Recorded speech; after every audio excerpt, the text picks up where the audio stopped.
കുറച്ചധികം നാൾ ഞാൻ സിറ്റിയിലെ ഒരു ഹോട്ടലിലെ സെക്യൂരിറ്റി ജീവനക്കാരനായിരുന്നു.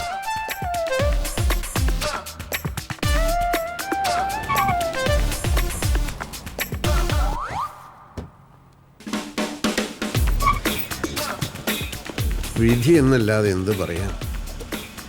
പണക്കാരുടെ മുമ്പിൽ തലകുനിച്ച് എൻ്റെ നടുവൊടിഞ്ഞു.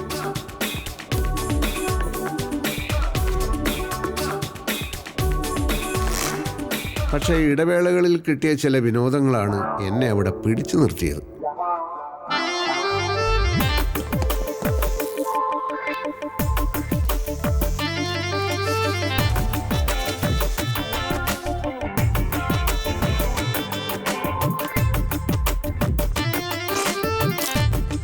ഒളിച്ചിരുന്ന് പണക്കാരൻ്റെ ദേഹത്ത് മുറുക്കി തുപ്പുക, അവരുടെ കാറിൻ്റെ കാറ്റഴിച്ചു വിടുക, ഇതൊക്കെയായിരുന്നു പ്രധാന വിനോദങ്ങൾ.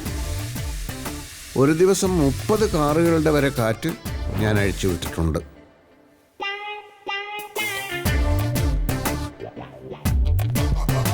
ഇഷ്ടാനുസരണം പരസ്ത്രീകളെ പ്രാപിക്കാൻ കഴിയാത്തവരാണല്ലോ നമ്മുടെ നാട്ടിൽ സദാചാര പോലീസുകാരായി മാറുന്നത്. ഞാൻ അങ്ങനെയും ഒരാളായിരുന്നു. അതല്ല ഇൻസ്പെക്ടർ സാർ, അവർ രണ്ടുപേരും വന്നത് 2 കാറുകളിൽ. ആ സ്ത്രീ ഇറങ്ങി അവൻ്റെ കാറിൽ കയറി. ഞങ്ങൾ കണ്ടോണ്ടിരിക്കുകയല്ലേ സാർ. കെട്ടിപ്പിടിക്കലും തലോടലും കേരളത്തിനൊരു സംസ്കാരമല്ലേ സാർ? പബ്ലിക് ന്യൂസൻസ് അല്ലേ സാർ ഇത്? ഇനി ഒട്ടും വൈകിക്കൂടാ. പെട്ടെന്ന് പോലീസിനെ അയക്കൂ സാർ. പോലീസിന് മാത്രമല്ല, നമുക്കുണ്ട് ചില ഉത്തരവാദിത്തങ്ങൾ. സ്വാതി, കൺട്രോൾ. നമുക്ക് എന്ത് ചെയ്യാൻ പറ്റും? ഒക്കെ ഫേസ് ചെയ്യാനുള്ള മെന്റൽ സ്ട്രെങ്താണ് ഇപ്പൊ ആവശ്യം. എനിക്ക് പറ്റുന്നില്ലടാ, പാവം എൻ്റെ അമ്മ. ഇത് പിടിച്ച് പുറത്തേക്ക് ഇറങ്ങടാ. ഇങ്ങോട്ട് ഇറങ്ങി വാടാ സാമൂഹ്യ വിരുദ്ധ. മനസ്സിലായില്ല? പൊതു സ്ഥലത്ത് വെച്ചാണോടാ നിന്റെ ഒക്കെ അഴിഞ്ഞാട്ടം? Don't talk rubbish, okay? സദാചാരം ലംഘിച്ചിട്ട് ഇംഗ്ലീഷ് പറയുന്നോടാ പട്ടി. അയ്യോ Roja,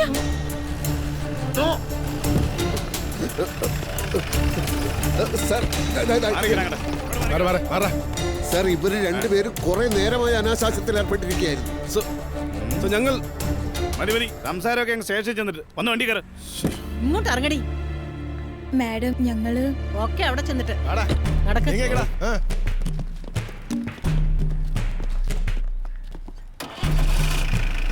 കേറടി.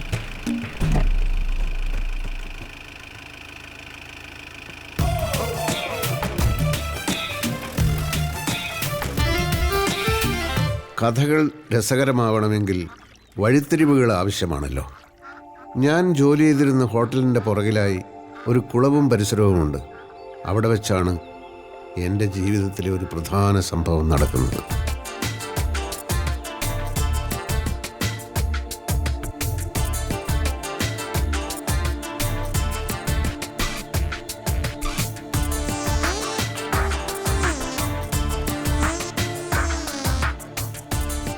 Good morning sir, I am Prem.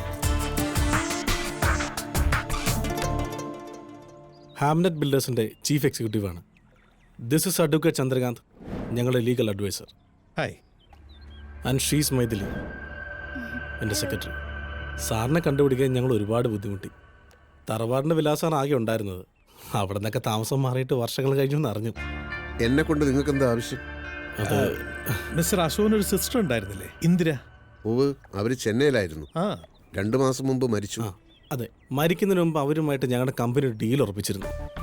ഇവിടെ അടുത്ത് ചേറ്റക്കുന്നിൽ അവരൊരു 67 സെന്റ് സ്ഥലം വാങ്ങിയിരുന്നായി സാറിന് അറിയാമായിരുന്നോ? എനിക്കൊന്നും അറിയില്ല. കുറെ വർഷങ്ങളായി ഞങ്ങൾ തമ്മിൽ ഒരു കോണ്ടാക്ട് ഉണ്ടായിരുന്നില്ലല്ലോ. എന്നാ അങ്ങനെ ഒരു സ്ഥലമുണ്ട്, അത് ഞങ്ങളുടെ കമ്പനി വാങ്ങിച്ചു. അതിന് തൊട്ട് കിടക്കുന്ന 2 ഏക്കർ സ്ഥലത്ത് ഞങ്ങളുടെ ഒരു ഓൺഗോയിങ് വില്ല പ്രൊജക്ട് ഉണ്ട്. അതെ, ഇതുകൂടെ ആകുമ്പോൾ റോഡ് ആക്സസ് എളുപ്പമാവും. അതുകൊണ്ടാണ് ഈ സ്ഥലം വാങ്ങിച്ചത്. നിങ്ങൾ എന്നെ കാണാൻ വന്ന കാര്യം പറയൂ.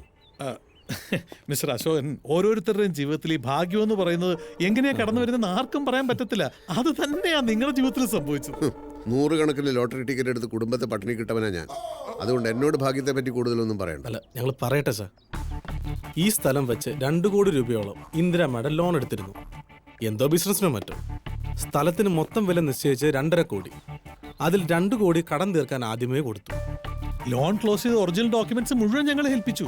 അപ്പോഴേക്കായിരുന്നല്ലോ അപ്രതീക്ഷിതമായിട്ട് അവരുടെ മരണം. കഴിഞ്ഞ കുറേ ആഴ്ചകളായി ഞങ്ങൾ ശരിക്കും വിഷമിച്ചു പോയി. സെയിൽ ഡീൽ ഡോക്യുമെന്റ്സ് ഒക്കെ സൈൻ ചെയ്തിരുന്നെങ്കിലും രജിസ്ട്രേഷൻ കഴിഞ്ഞില്ലല്ലോ. അവർക്ക് മക്കളില്ല, ഭർത്താവ് നേരത്തെ മരിച്ചു. നിയമപ്രകാരം ഇപ്പൊ ആ സ്ഥലത്തിന്റെ ജീവിച്ചിരിക്കുന്ന ഒരേ ഒരു അവകാശി മിസ്റ്റർ അശോകന. ഞങ്ങൾ തരാനുള്ള 50 ലക്ഷം സ്വീകരിക്കുക, എന്നിട്ട് ആ സ്ഥലം എത്രയും പെട്ടെന്ന് ഞങ്ങൾക്ക് രജിസ്റ്റർ ചെയ്ത് തരാം. അതെ, ഓഫീസ് അഡ്രസ്സ് ഇതിലുണ്ട്. എപ്പോഴാണ് സൗകര്യം എന്ന് വെച്ച് കഴിഞ്ഞാൽ ഓഫീസിലേക്ക് വരിക. വിശദമായി അവിടെ വെച്ച് സംസാരിക്കാം. ശരിയെന്നാ.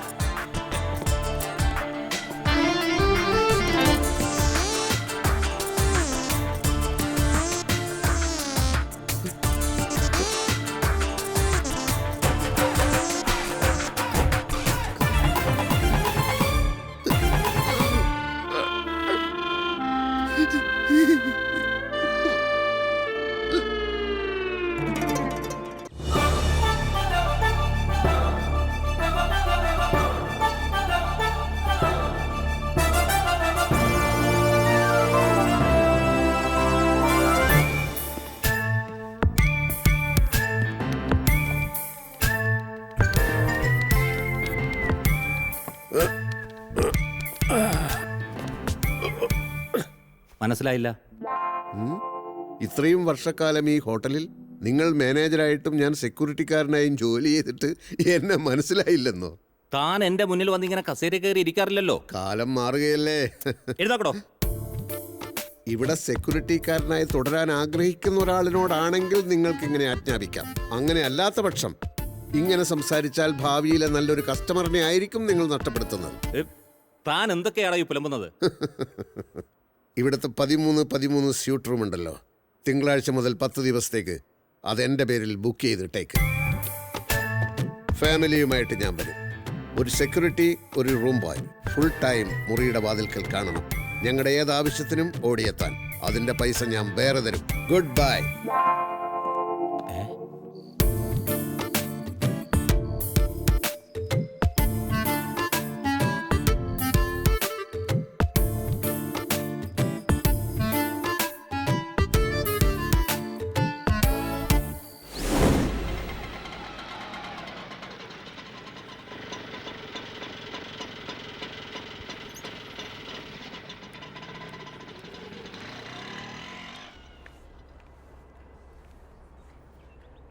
അശോകൻ സാർ എന്താണ് ഒരു ഇൻഫർമേഷൻ ഇല്ലാതെ?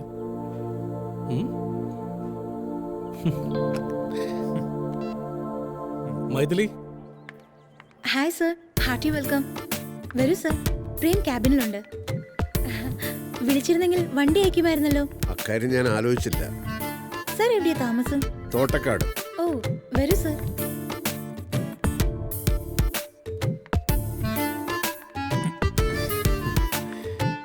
Good morning sir. ഇരിക്കൂ.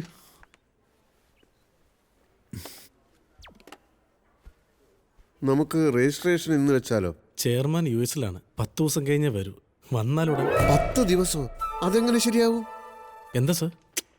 നിങ്ങൾ എനിക്ക് കാർഡ് തന്നു, ഓഫീസിൽ വരണമെന്ന് പറഞ്ഞു, ഞാനിതാ വന്നിരിക്കുന്നു.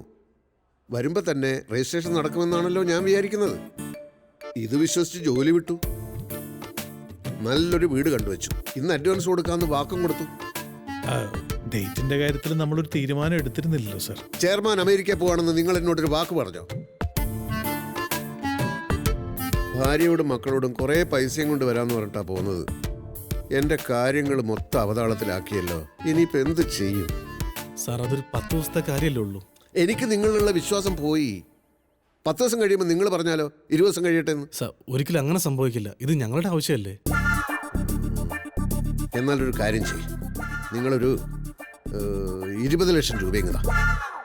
അത്രയും വേണം എനിക്ക് അവിടെ ഇവിടെയൊക്കെ അഡ്വാൻസ് കൊടുക്കാൻ.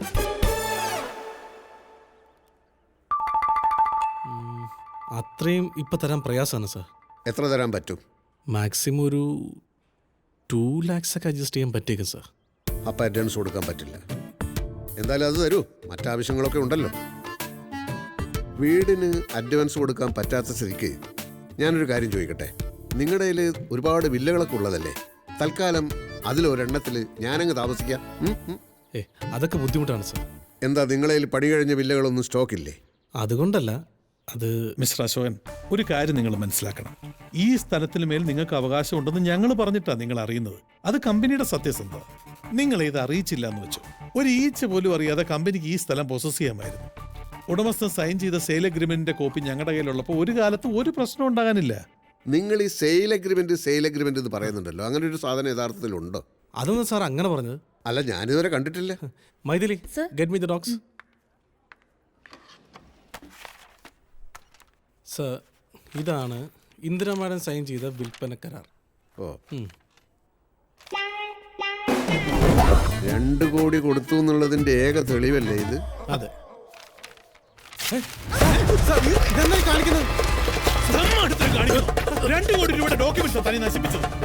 കൈയെടുക്ക്.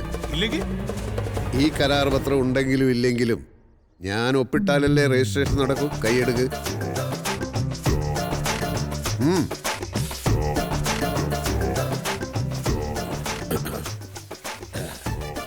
ഇത് കീറിക്കളഞ്ഞത് എന്തിനാണെന്ന് ഇനി പറയാം.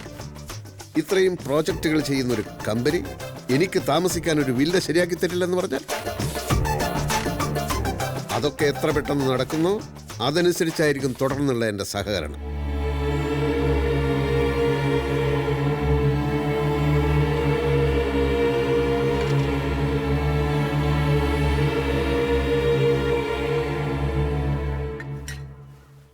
ഇതെവിടെ? ശോ, അമ്മേ, എന്റെ ഉടുപ്പി ഫ്രിഡ്ജിൽ കാണുന്നില്ല. എന്താ? എന്റെ ഉടുപ്പി ഫ്രിഡ്ജിൽ ഇല്ലെന്ന്. ഉടുപ്പ് ഫ്രിഡ്ജിലോ? അലമാര ദ്രവിച്ചത് പിന്നെ ഫ്രിഡ്ജാണല്ലോ അലമാര. ഇതിപ്പോ പണ്ട് കേടായതുകൊണ്ട് സൗകര്യായി. ഇതിനെപ്പറ്റിയൊക്കെ ചില കാര്യങ്ങൾ സംസാരിക്കാനുണ്ട്. ഇരിക്കെ. 3 പേരും തുറന്ന് പറയണം, നിങ്ങൾക്ക് ഈ ലളിത ജീവിതം യഥാർത്ഥത്തിൽ ഇഷ്ടമാണോ അല്ലയോ?